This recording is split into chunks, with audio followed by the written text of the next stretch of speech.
Hi, I'm Tim. Welcome to Watchbox, and thanks for logging on. If you love this watch, email me, tmosso@thewatchbox.com. Your purchase and pricing email question line for buying this or any watch you see here on our channel or any Watchbox platform. Reach out to me directly, tmosso@thewatchbox.com. Today we are discussing the ultimate rarity. For a series production watch, this is about as rare as any Royal Oak gets.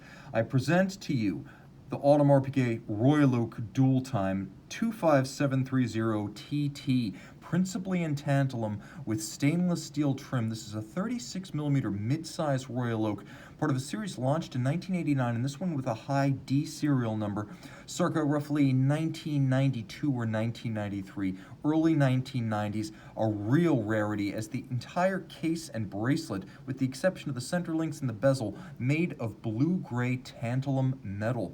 Now, the timepiece measures 10.1 millimeters thick, 36 millimeters in diameter, but I'll tell you why that's deceptive in a moment.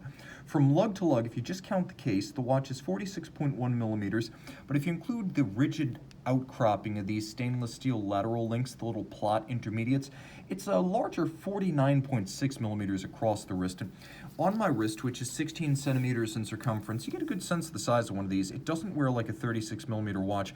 I encourage you to think of it as a 39 and think of the 39 as more of a 41, and so on and so forth. Every Royal Oak and offshore wears larger than its rated size, which is why the watch has an impressive wrist presence. It spans nicely, curves nicely, it looks good on a borderline wrist, and I'd say you could probably wear this watch on a wrist as small as 13.5 to 14 centimeters in circumference. You are aware of the mass, as the tantalum is incredibly heavy on the wrist. You can see this is an easy watch to fit underneath the cuff. Here's your overhead shot. Here's your down the barrel shot one more time with plenty of clearance on both sides. Tantalum is a monster to finish. Now, in the modern era, of course, the FP Journe Chronomètre Bleu is the most famous timepiece to utilize tantalum, but it's a relatively simple case, and once you commit to finishing a Royal Oak in tantalum the same way you would gold, platinum, or steel, you're embracing a bear of a challenge. Now, if you take a look at the bracelet, you can see it's finished exactly as you would a stainless steel Royal Oak bracelet, with a transitional bevel down the shoulders. The case expands and flares over the lug hood. You can see that you have the same degree of finish to the steel components, with polishing inboard of the satin tops, those little intermediate links polished on their sides such that you can only see the polish when you roll them through the light.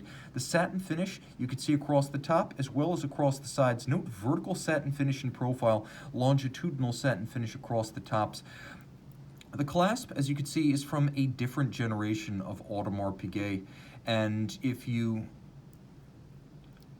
close it slowly, you retract the trigger that allows it to notch closed, and then you pull the trigger that allows it to open up. It's a secure mechanism, but as you can see, this is clearly a different era, both in terms of design and in terms of materials. This is old school Audemars Piguet, a model originally launched in 1989, and the D series continued through about 1994, so you get a sense of when these watches were made. The case has a singular look, and nowhere is that more evident than when we arrive at the junction between bezel and case flank. Take a quick look. Now, the gasket between the bezel and the case is clearly evident. It's subtle, but it's always been a styling feature of the Royal Oaks. It became a much more prominent styling feature of the Royal Oaks with the offshores, but there was always a visible gasket between bezel and case flank, and it separates the clear white silver of the steel bezel from the blue-gray of the tantalum. You'll also note that, as with all Royal Oaks, we have the bracelet held to the case using screws and bars, which is a secure arrangement that inspires more confidence than spring bars. And I should also mention that removable links in this instance are all screw fixed, so there are no pins and sleeves here. The condition of the case is outstanding. You can see that the character lines of the bezel extend through the case, as well as the case back, and this is another interesting and ultimately discontinued virtue of these older Royal Oaks, which is that the case is of monoblock construction. So this is part of the original Gerald Genta design from 1972. The case back and the case are of one piece, And as a result, it's a front loader. The dial and the movement, they all go in through the front. And you can see that once I screw the crown out, and it is a screw-down crown, 50 meters water resistant, but you can see that there's a clear notch in the top of the case, and that's because the whole assembly lowers into place and then the bezel goes on. So it's a front loader and it uses a monoblock case. The monoblock case is completely retired by Audemars Piguet. As of 2017, even the Jumbo has gone to a multi-piece case, which simplifies construction but also cheapens the watch ultimately. I like the old school. The fact that it's done in tantalum, a difficult metal to work and finish, makes it even more impressive.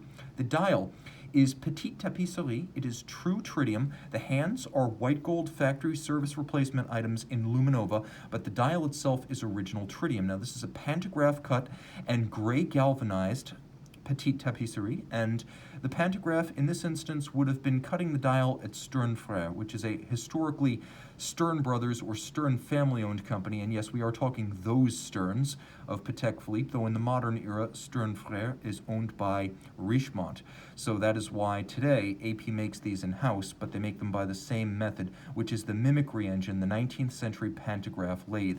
AP, Stern Frère, same level of craft quality. White gold indices and hands, power reserve indicator for the 38 to 40 hour power reserve, radial date, you can see there's a second time zone, and unlike the JLC version of this movement, you are able to set the date using just the crown quite easily. In the intermediate position, I am able to set that second time zone independently of the center, and of course when I pull everything out, I am able to set the 2 time zones in sync. Now what's fascinating here is that if you listen to the case, the movement doesn't have a seconds hand, but the hacking system of the original 889 JLC caliber is still intact.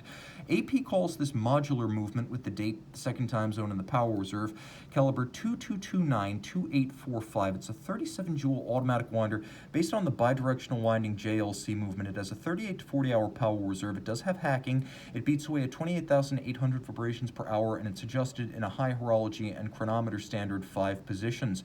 The timepiece, as you can see on the case back, with a AP Tantal label, this was a flagship project in the late 80s to bring a new and challenging material into high horology.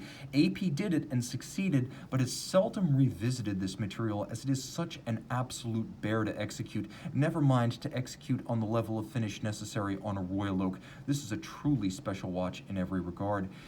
Email Tim Mosso at thewatchbox.com for purchase and pricing details of this tantalum and steel mid-size Royal Oak dual time.